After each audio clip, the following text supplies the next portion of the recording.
Hello everyone, it's Sloth here, and today, as you have seen in the thumbnail, pretty good deck, and the win rate isn't a clickbait, it's actually a very strong deck, and you can feel through the games that it's not a mistake, it's just so much value and so much interaction with the enemy decks, and the main team is stealing enemy cards that we already like and love. But with the new cards from the Alchemy, this is actually very competitive, I think, and it's clearly said by winning most of the games in Mythic, actually. So let's go through the cards and then we will talk why it's good and how it works. So one of the stars of the deck is Futurist Spellthief. It's 3 mana 3/2 flash creature, and when it enters the battlefield, conjure a duplicate of target spell into your hand. And you can spend any mana on this. So basically, when the enemy casts something that's interesting for you, you just create this creature on the board that acts as a perfect blocker usually, and it trades really well with like main creature the enemy has, and at the same time you get just a good value. Like you can steal, let's say, Adeline, totally random example, totally, and you can steal any card. Like you can duplicate a Lolth, you can even duplicate your own cards, because they are spells when you cast them, and you need to remember every card is a spell, so even the permanents, you can just copy them and get the permanent yourself. So the value on this card is amazing in different formats, like even in this format, you can just copy counter spells. So, if you have 6 mana and enemy, you know, I don't know. If you have 9 mana and you counterspell, enemy counterspells you, then you can copy and play another counterspell. Okay, it's weird, but you have just so much flexibility. And usually the play is you just play it as a blocker to make enemy not attack you and copy his best spell. And that's a big swing. This card is nearly always 2 for 1 in many situations. What more? Soul Servitude, a 3 mana removal. So target player sacrifices but a non-token creature, and it comes into play, you will see on the game. It's actually making a difference sometimes. And when they sacrifice this creature, you may discard a card. It's optional.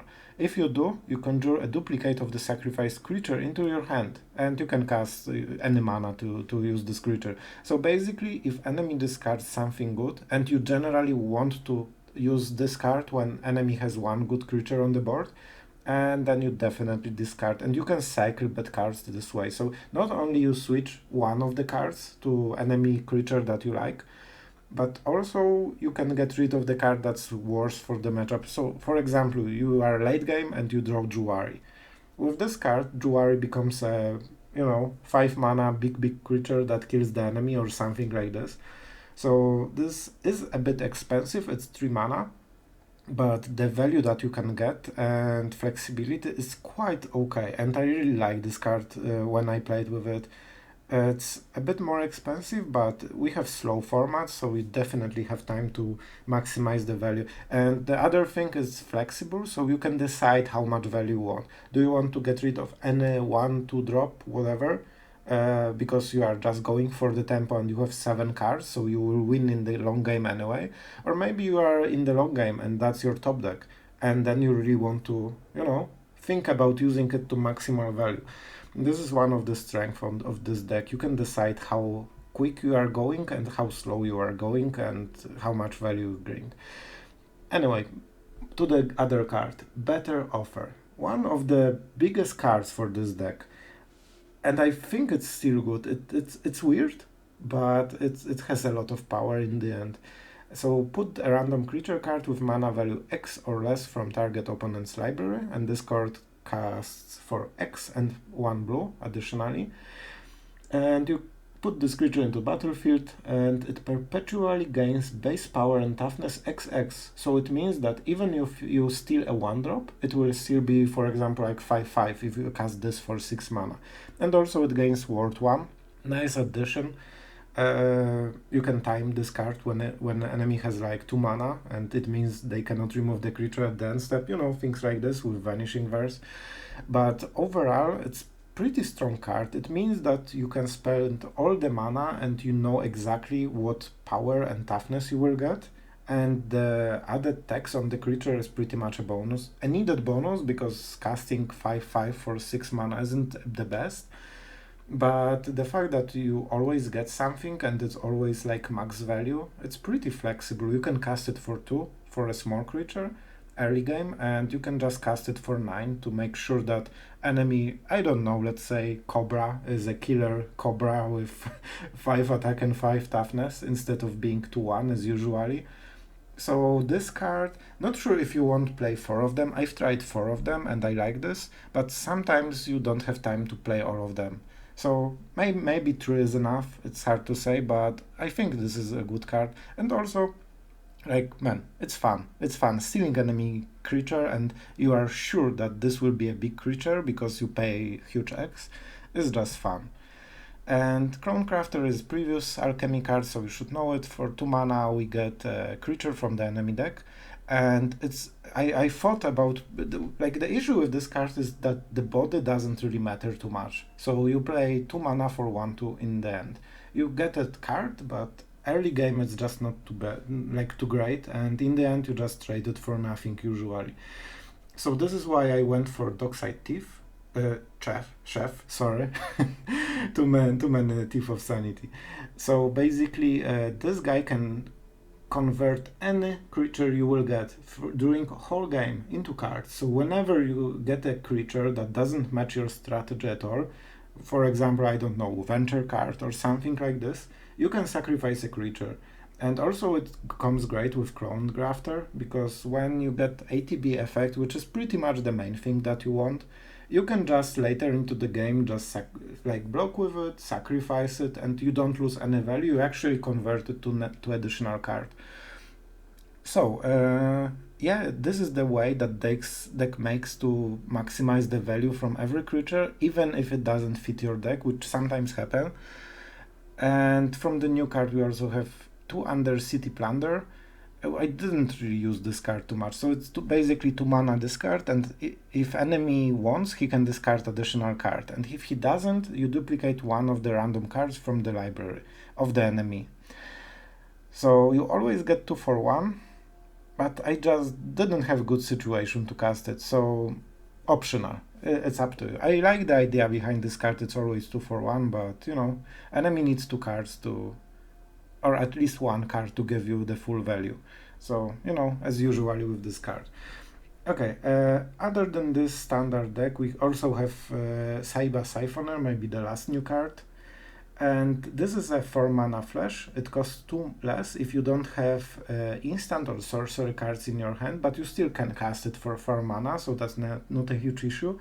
And when it enters the battlefield, you return target instant or sorcery cards from graveyard to your hand. So it's value play. It's really good because you can choose exactly which card you need right now. Is it a removal, or some Fading Hope, or whatever, or even Deadly Dispute if you want, or Soul Servitude if the enemy has big creature. You can decide.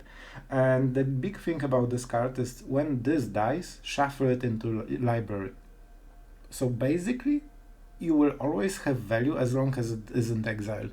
And you also won't really deck out, because if you really want, you can just, kill it, then it goes to library, you draw it, you put it into the play, get back your removal, and so on, so on. So first thing, you cannot get milled with this. Well, milled, yes, but you cannot deck over. But the main idea is that you get body together with some good effect, and you can redraw it every few turns during the late game. So I think it really provides a lot of value to the deck for the late game. So in a way, it's our late game. Together with copying some big spells from the enemy.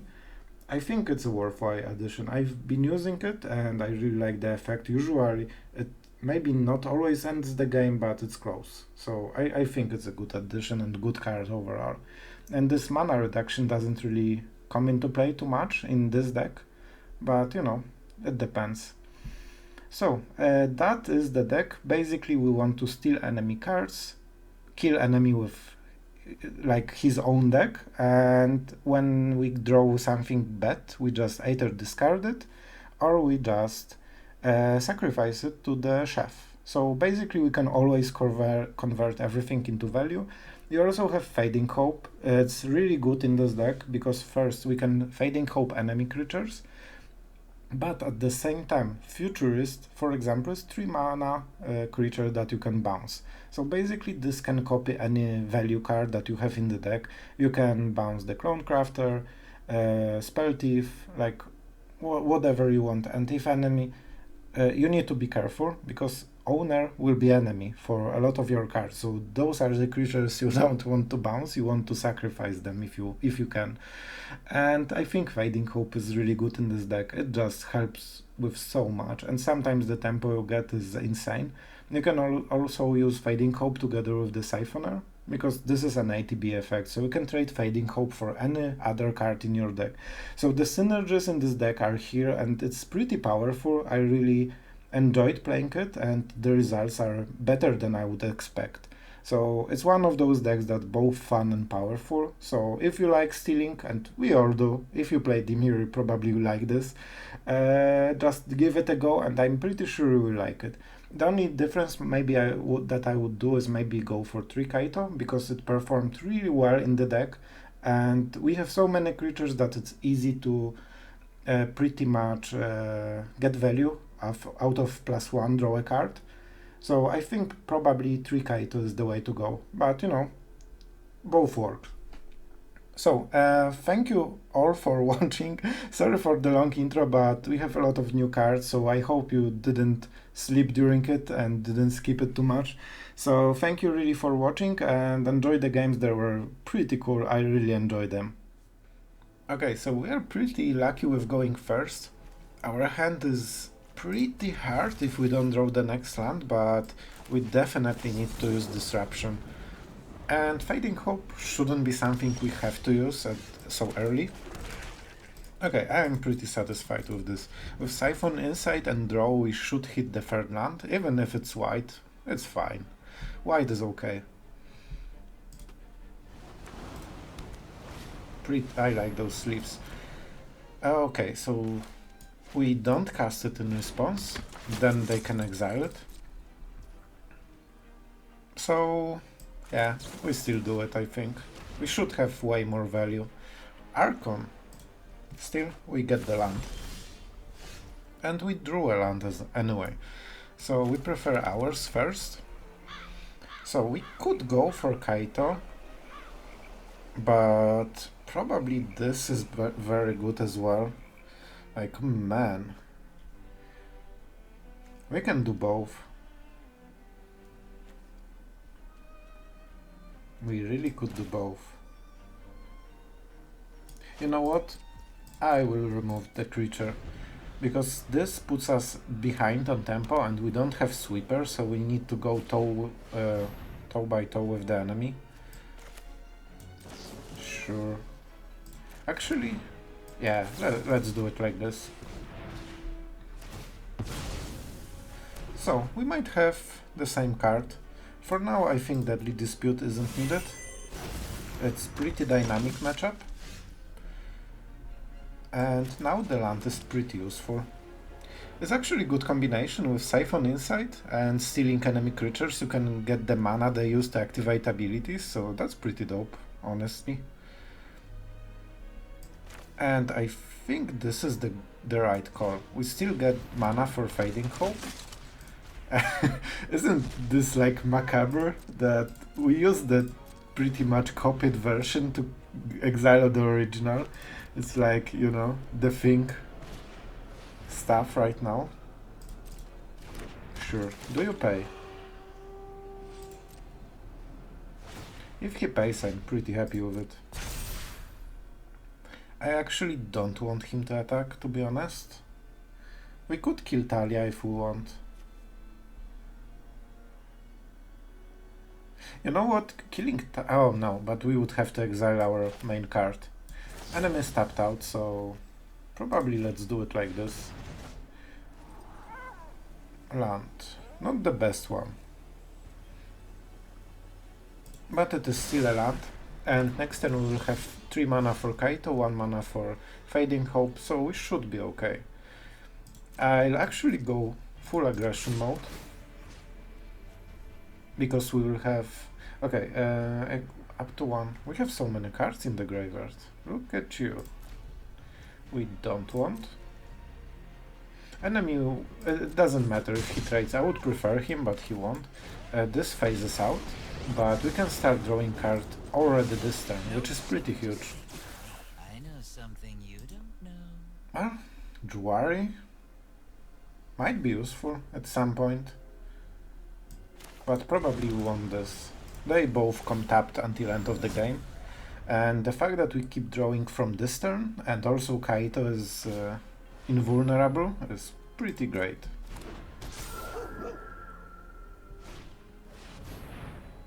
Okay, so how do we do it?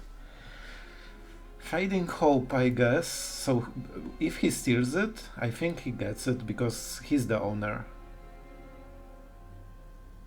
So we don't really want to allow this. So let's Fading Hope now. Infernal Grasp is a very good card here. We can double kill something next turn. We also get another attack with the Sentinel, which is pretty awesome overall. And you can see that we really need some additional cards. Let's submit 0. This is actually perfect. Like, this is the best scenario. I only attack just to draw a card. And yeah, next turn we won't, but it's completely fine. Oh man. Oh man, I have like devilish play for the next turn. Hopefully we can counter something and steal it, and then the enemy has pretty tough spot. Talia. She's pretty huge. We can kill the adversary in response if we want. Jwari won't work. We don't really want to copy it. You know what? We will allow it. We will see what he plays after this. Because I expect this to not be his only play. Okay. 3-1. That's pretty huge. Enemy cannot kill our thing. So I think we still Jwari it. It means 4 damage to Kaito. Unless we actually can kill the adversary. It might be worth 2 cards, I'm not sure, to be honest. I'm not perfectly sure. But then we can make a token, kill the Talia, and hopefully copy something. Okay, we can, because that will be the Infernal Grasp. Well, Kaito is not dead. So let's go for the value. We can afford it right now, I think. I was hoping you wouldn't notice me. Enemy switched to daytime, so now his Qatar can be used. Okay, that's something. So I think we go for Infernal Grasp. First of all, let's draw. If anything, just for +1. This is actually a good loot. So let's start with Talia, I think. Killing her will make things a bit easier. And this perfectly answers the other threats he has. A reason we have Infernal Grasp is that we can heal quite easily with the marches. So, what is the play? Okay, so I assume some exile effect after this.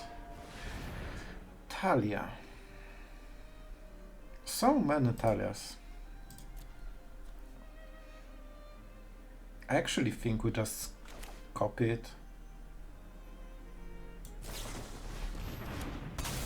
Because it makes a blocker, and if we are going to block with the flash creature anyway, I think getting a free card is pretty good.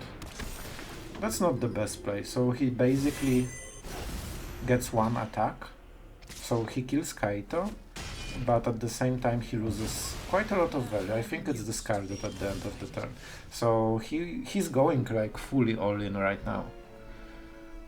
Otawara is pretty good. We can also go for the Hall of the Storm Giants. So he plays the Qatar. He gets rid of this. No, because this we can switch to nighttime, which is actually pretty awesome. So I think this is the play. Then we can activate the Hall of the Storm Giants. And what? We can block 2 creatures. So it will be like 6 damage. I think we can afford it. And we trade 2 for 1.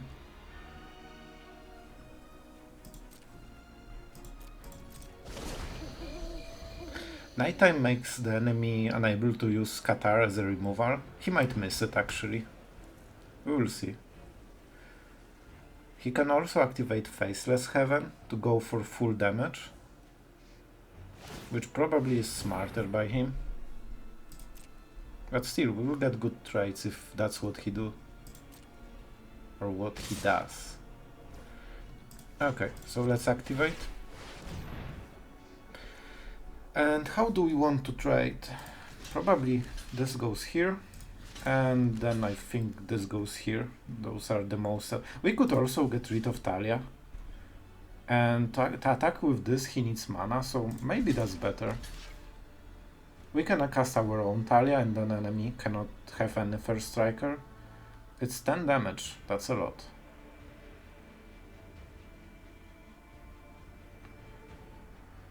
But still, I think that's better.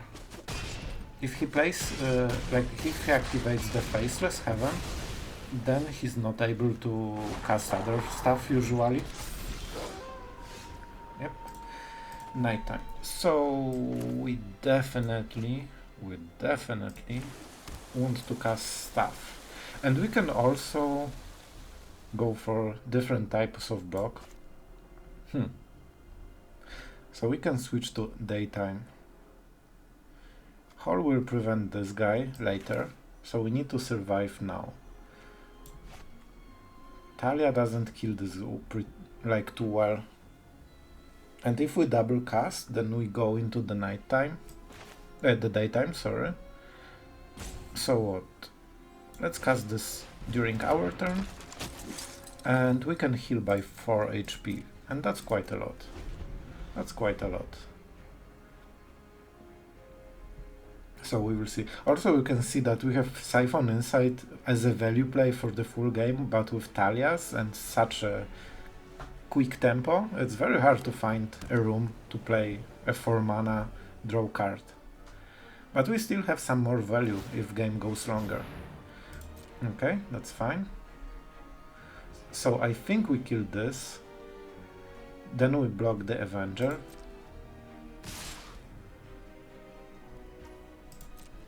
Because we have a pretty nice first striker that gains value. So enemy hopes that we don't have any place. We could also activate the Hive, but I think this is just better right now. Not perfectly sure, because we could heal more next turn probably.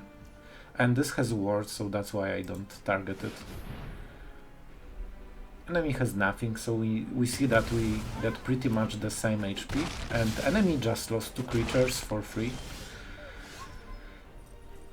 And we don't mind the nighttime at all.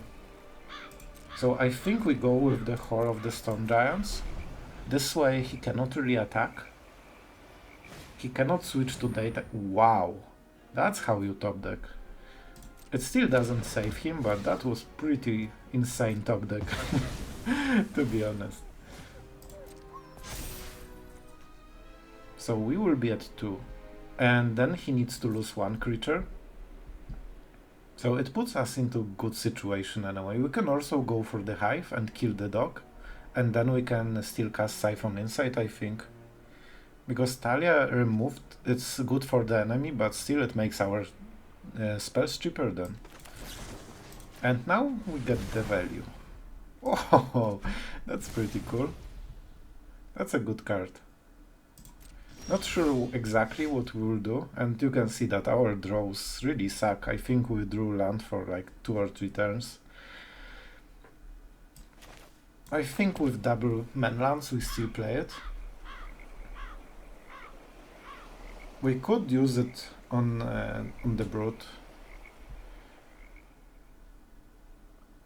Or maybe we just get rid of the Familiar. How much mana do we have? 4, 6, perfect. We could also go for Talia, but Well, Talia is pretty good here. Then we would have 2 creatures and a hole.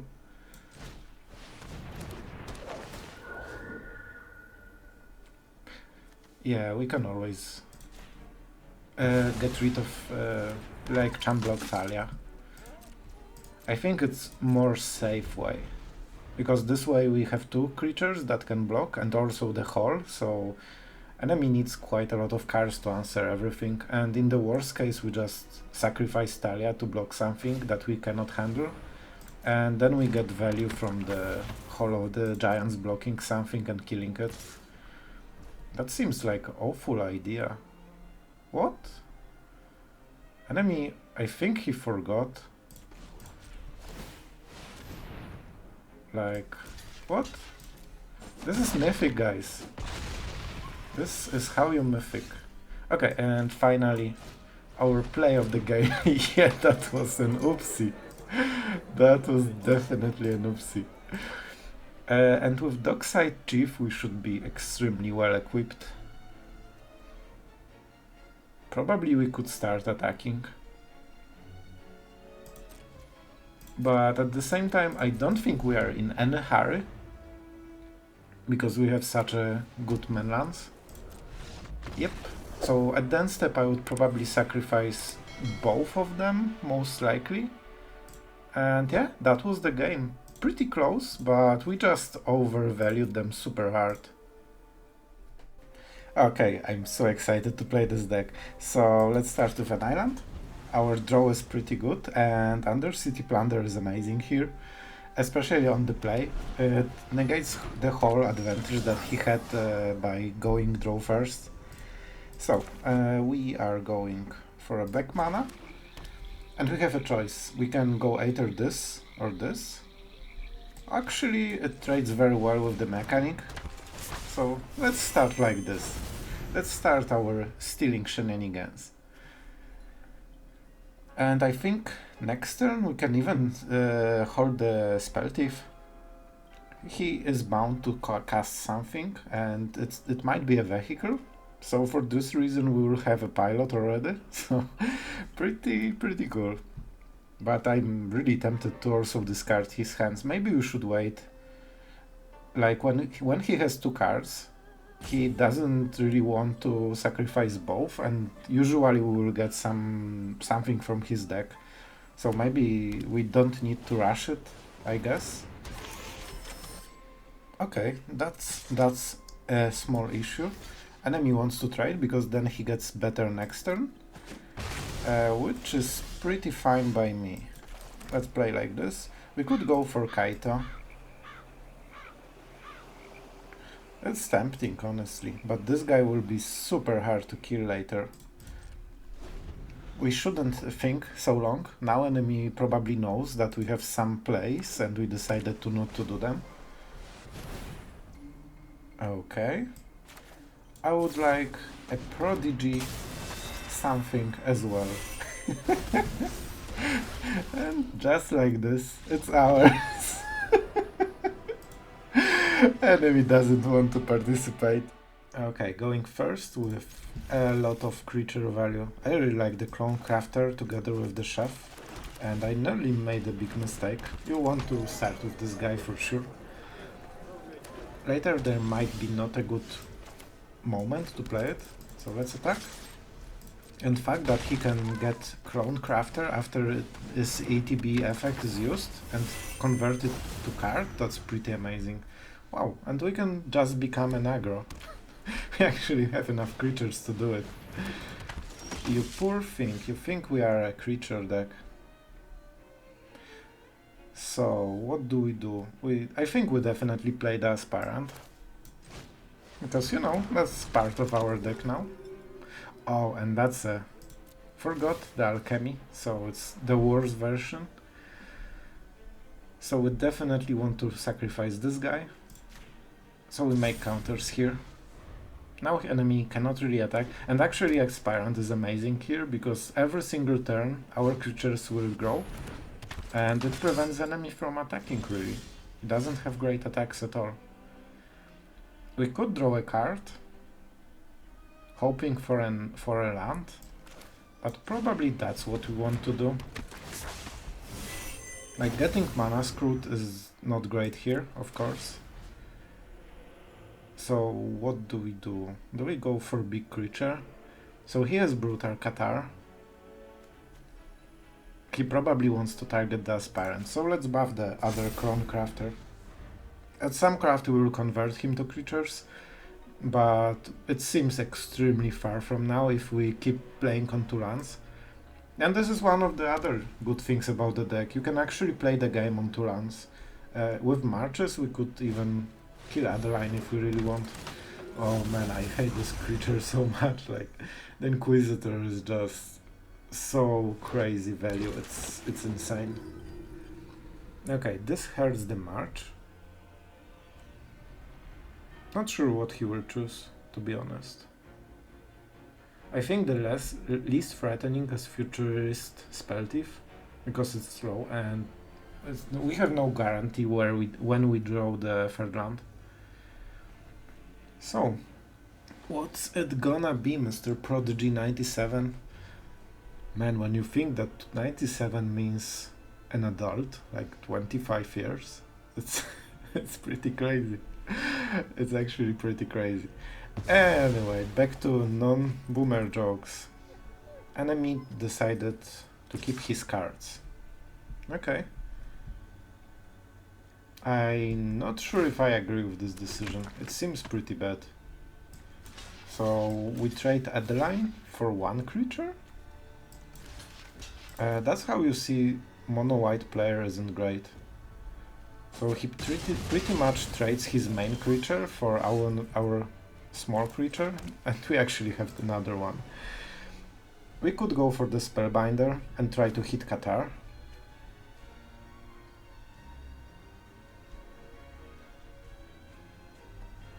But I think we prefer to wait. And I will tell you in a second why. Let's get this guy. Enemy knows about spell. So basically, if enemy doesn't do anything, we can use March, and if enemy plays something, we use the Spellthief and copy it. And you really don't want Brutal Qatar to hit your creatures, because it's his creatures, and I'm pretty sure that they come back to him, which is pretty devastating. So basically, enemy steals your creature, and when you kill Qatar, you don't get it back, and enemy gets additional creature, which usually will win him the game. And maybe enemy knows about it. We are at 20, so that's pretty comfortable spot. Adeline. I actually like Adeline. I can take it. Man, this deck is pure fun. Like, how fun is it? Enemy tries to mono-white us, and we are just better at mono-whiting so far. We can even attack, but probably not exactly what we want. Enemy, I think enemy has Brutal Qatar, which sucks a bit. So I think we go Adeline, just because then we can kill his Adeline when she attacks. Token doesn't do anything. We can also buff this, because that's his prime target right now. So I think we buff this. Then we can trade with Adeline very easily after he kills his Adeline. I really think he has Brutal Qatar and just waits for the last moment to use it. Exactly. Okay, this is interesting target because it means that even if it goes back to him, we can pretty much kill the Adeline if we want. So this is for sure. But do we want to? Probably we won't hit Brutal Qatar for some time, but at some point we will. So maybe you just take this 7 damage, but that's so much. It's a bit too much, I think. So, I guess it's good for him.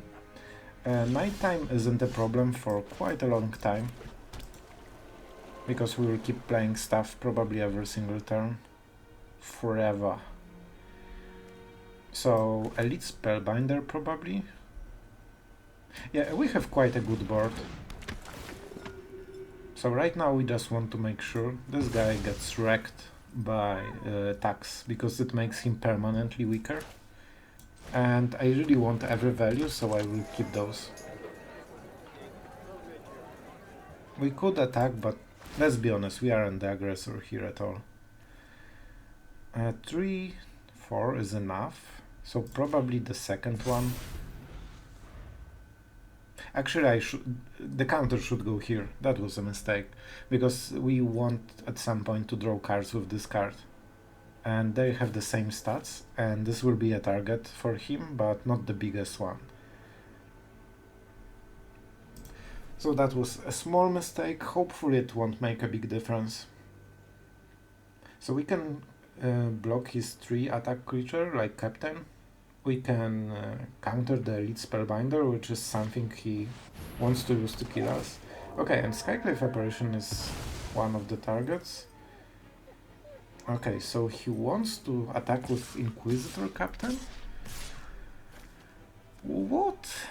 Enemy is playing so weirdly, I guess. So this definitely goes here. Probably here, even though he has another Talia, but still at some point he will play her. Could also trade like this. I think that's pretty good. So we keep quite a lot of creatures. We have a lot of those guys, but at mana advantage, at card advantage we should be fine. Especially with Skyclave getting this. Enemy is clearly scared of us drawing cards. We can also go for Aspirant, but I think it's a good card. I like those blocks. I think they give us quite a lot of value. Like, yeah, he replaced the Talia. But now when we kill Talia, he is left without it. So this is what? 4 mana. If he draws a land, he can cast it for 1. So Jwari would be quite good here. But at the same time we can accomplish the same thing with March, I think. Yeah, like even with those 2 creatures we are in a pretty good spot. This guy can trade with everything. And if enemy wants to use the Qatar, like if he double spells somehow, he would have to get a 1-drop, but he theoretically can, and then we can just kill it or do some stuff. And right now enemy cannot attack without any buffing, and we are at 11, so we are completely fine with double March that he sees. He knows that it's not great. Oh, that's pretty good. Okay, so we can copy it, or we can kill his Qatar, and double Adeline will get wrecked. Which is better? Which is better? Do we want Adeline? It's probably the best that we will get, honestly. And if he attacks, then we just block with additional creatures. And we kill the Qatar main phase. And then he cannot double spell, so no exile effect on Aspirant, for example. Yep, no good attacks from the enemy. Land is, I think, pretty good here. So what do we do? It's nighttime, so we don't need to switch. Probably nothing, honestly. And we also keep getting counters. So Spellthief trades really nicely with the line. Okay, and he got the counter. If we cast the March, it's 4, so we can still kill the Qatar if he attacks. We can also kill the adversary if we really want. It depends how he attacks and what blocks will we get. Enemy will press attack all probably, which might be a saving grace for us. We will see, we will see. It's a tricky situation for both of us. Yep. Big attack. But the time is not great for the enemy. The more he waits, the more time we have to play our stuff, and we have pretty much value. This getting Sloth isn't great. Enemy have noticed the blocks, and they don't seem great. Yep. You make a token. So what exactly we do to kill the other line? We cannot, we would have to trade. I think we just kill the adversary. So this goes here, this goes here. Then we kill the adversary. Or we might...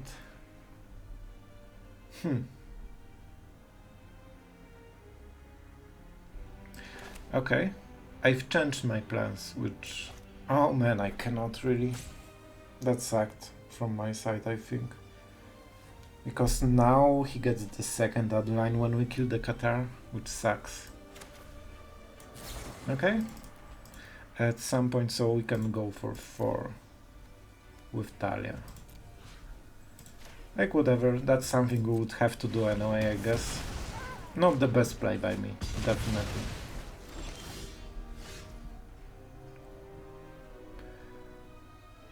Enemy cannot double spell, so as long as we don't double spell ourselves, we are pretty fine. And Adeline is the best creature on the board right now, which helps a ton. So I think it goes here.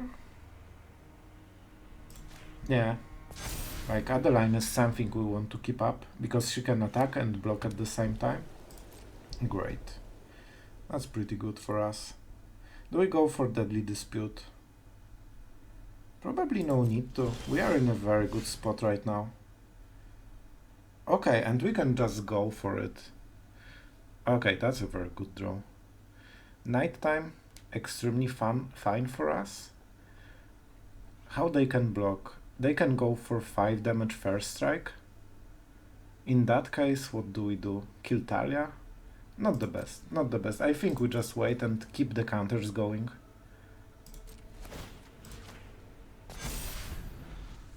And we cast this guy probably. And after we cast this guy, we should be in a very, very good spot. So, it costs 4 mana, which is fine. Return target instant or sorcery from your graveyard to your hands. Let's see what we can get. Like March. Good enough. Good enough for me. And it's a great target for Deadly Dispute. Yep. Okay, and we are starting to grind this value. We can even go for this, but it might be a bait, it might be an island, like a plane. So, at this point, let's attack with Adeline and see what's cooking. He cannot kill her easily. And if he takes 7 damage, that's pretty big hit. Sure, we have everything on instant, so we don't really care. Let's go for Adeline in case he buffs creatures somehow. And I think we are... yeah, exactly. I think we won this game after we played the flash creature that got us some value. And Deadly Dispute... like, with this deck you didn't have to hurry at all. Double March means you cannot die. And Brutal Qatar wasn't something he could flip. He never kept 2 spells to try using the removal. Okay, that's pretty okay hand. We have a sweeper. And we just added Meathook Massacre, because it seems that we can stall for a very long time, but when we have a sweeper from time to time, it just makes things so much easier. And we have enough creatures to get both benefits from the Meathook Massacre, so I think it will be a worthwhile addition to our amazing deck. Tangled Florahedron. Oh yes, please cast something big. Oh yes, go for it, baby. I want a big 4-drop. And I really like this card, like it's amazing, because you not only get flash, you not only get a great 3-attack creature that trades with some attacker very easily, you also get a free value whenever you want, so you just steal the best card from the enemy place and still get a blocker. Like the fact that you get a body behind it is just huge. So in a way it's better than Siphon Insight in many ways. And that's not card we want to get. What? So I guess it's Veil? Sure. If he wants to waste a card just for the Veil, we just get rid of it anyway. Like, I assume it's Snakeskill Veil, nothing else has sense. But you want to make those plays because even you know that probably enemy will make somehow that you lose this creature, he needs to use additional card. Oh, yes. Oh, yes. So we could also steal this, but I don't think it's worth it. I just prefer to kill your creature, so it sets him back on the mana. And do we want this? Not really. It's a bad card. I like this choice that you can always say, no, I don't care. And I think at this point we just won the game. With Kaito drawing cards and enemy having nothing, it's just a good game. Especially that Meathook Massacre makes sure that he cannot really outvalue us if he goes wide. So at this point I'm pretty sure we will go full bonkers with better offer, I think. So let's attack. Attacking seems fun. Let's draw card, because card seems fun. I would really like to have a land, but I guess it's not for us. So, create a token. This makes sure that a non-token creature is created, but he still gets a bit of value. But at some point we probably get rid of this with Meathook Massacre. So maybe you just go for the Spellthief. You know, I want to make this game interesting, so we are going for the Spellthief. We can Soul Servitude anytime we want, really. And a 1-1 won't be a problem, probably. Not with the Meathook Massacre, we can transfer it to gaining life. So in a way it helps us. If he attacks, this is just a free trade. This is also one of the good things about the Spellthief. Like, yeah, enemy can play it, like enemy can attack you, but if you get a good trade, you can just cast it and trade and ambush. So not only you get value from the ATB effect, you can usually trade it 2 for 1 somehow. Like, now he can remove it, maybe, and then he goes 1 for 1. Okay, so that was a blunder from his part. And I still like Kaito, you know? Like, even if we trade on the we actually traded 1 for 1, because that's an instant. So we traded 1 for 1, and Kaito starts making a difference next turn. But man, we really need to draw a land. We have quite a lot of them, I think 26 as always. Probably. I hope. We will see. Maybe 24 actually. Let's see, we will get to them. Sooner or later, we have to draw them. Right? We have to draw them, right? Okay, so I think we go for the Clone Crafter. We could also go for the better offer. What exactly enemy has? Not sure if he has... Yeah, he might not have such cheap creatures. So let's go for the Clone Crafter. It ensures that we draw something. And Fading Hope should be enough. Wow. This is interesting deck from the enemy. So what, we could get rid of this guy. But enemy has so much buff spells that I think we can do better. Honestly, I don't like this guy at all. We have so much creatures that I think 4 mana 2/2 isn't needed. We have definitely enough value in the deck. So we would really want to Meathook probably next turn, if he keeps drawing such small creatures. Oh wow. Definitely not what I expected. So I think him attacking Kaito isn't the biggest problem, and we can kill the stuff later. Lair of the Hydra with this is a problem though. Let's see his attacks. A lot of depends how he attacks. So he can play this and play the 6th land. Create a token that's copy of Scud Swarm. But it's not scary. So we can just bounce it. Spellthief. I really want the land, man. At some point you really want to hit the land. Like 15 cards is enough to hit 4th land, I believe. Okay, so probably create some creatures and attack and draw a card with Kaito.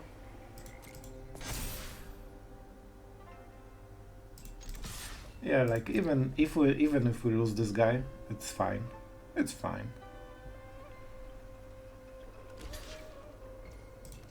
So let's draw. We just wanted to attack and hopefully draw the next land. Okay, that's pretty good. And at this point, we don't want to discard. Yeah, because that would give us the card. I don't want to lose value. So for now, given we have so much value, we can trade value for what? We can trade value for like one-time champ blocks, because we have so much creatures in the hand pretty much. We just need to bottleneck out of the mana flood situation. Okay, that's a bit problematic. I will make a stop to make enemy think that we have, you know, some kind of fading hope. Now this is getting fun. Enemy is really going ham with this unnatural growths. That's a bit scary, to be honest. So how does it work exactly? Double. So it means they are 4/4 as they were, and Lair of the Hydra is pretty scary as well. But I still think we can do well if we just keep playing creatures. We can also use Soul Servitude when he plays the Swarm. Man, like, this card really likes us. So let's draw a card.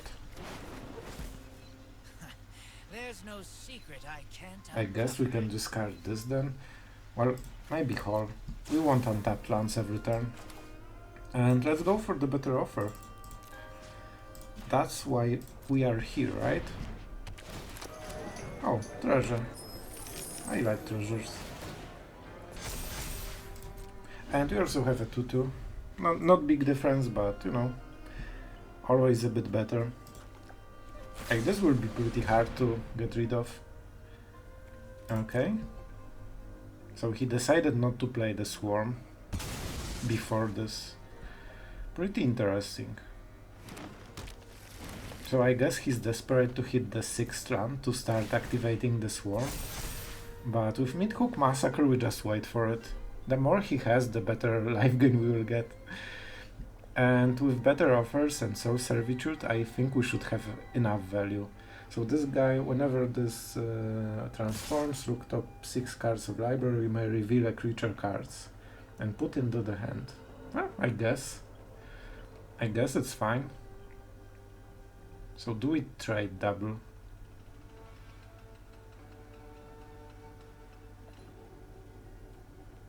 Do we trade double for this? I think Kaito did its job. Even though we will sweep, we will sweep later. So enemy will play the Beetle. The whole pack Piper won't have time to go into the night mode. I think we just want one big creature. We are at 20. We can start racing him a bit. I know it seems weird, because the enemy has big creatures, but we'll get a lot of line gain. I hope he makes a bazillion tokens next turn, and we'll have a one big creature here. So probably we will go for 5. That should be enough. It blocks the beetles, so it makes it much harder for the enemy. And it survives the Meathook Massacre very easily. Like, we can make all of our creatures. You know what? We can actually give enemy some room to make as much tokens as he wants. And then we can just heal with all the tokens. Honestly, that's very strange deck by the enemy. This doesn't come together at all. But it's still a good card if you cannot answer it in a way. So, a lot of life gain for us. Meathook Massacre. I think you can see why we added it in this deck. It was just so great. Well, getting back Kaito could be very good. And we don't really need the mana, I guess.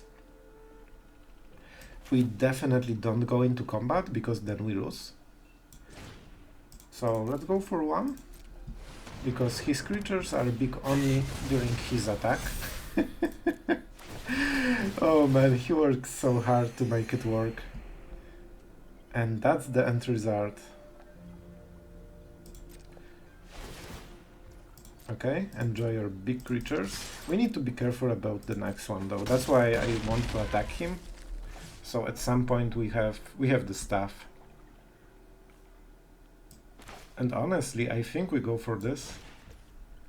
It's just a creature that might get better next turn. And having started the day-night cycle with so many instants that we have, can be very good. Play lands from your graveyard. Okay. If a land entering the battlefield causes a triggered ability, it triggers twice. Okay, I guess it doesn't. And we can kill it pretty easily. I like 28, but at the same time, it's just a creature card, you know? And we are killing enemy next turn. We actually made it at 30 HP. We can even bounce it. You know what? At this point, we can just make it work quite easily. And let's go for black. And can I have a non-token creature? I think he can activate the lair. I don't think he realized it. But still, let's get HP. And then we would get his creature. Oh man, and he actually died to our Bright Cobra, because that was our main damage dealer. Actually, all of creatures on the board are his Bright creatures. I love this deck.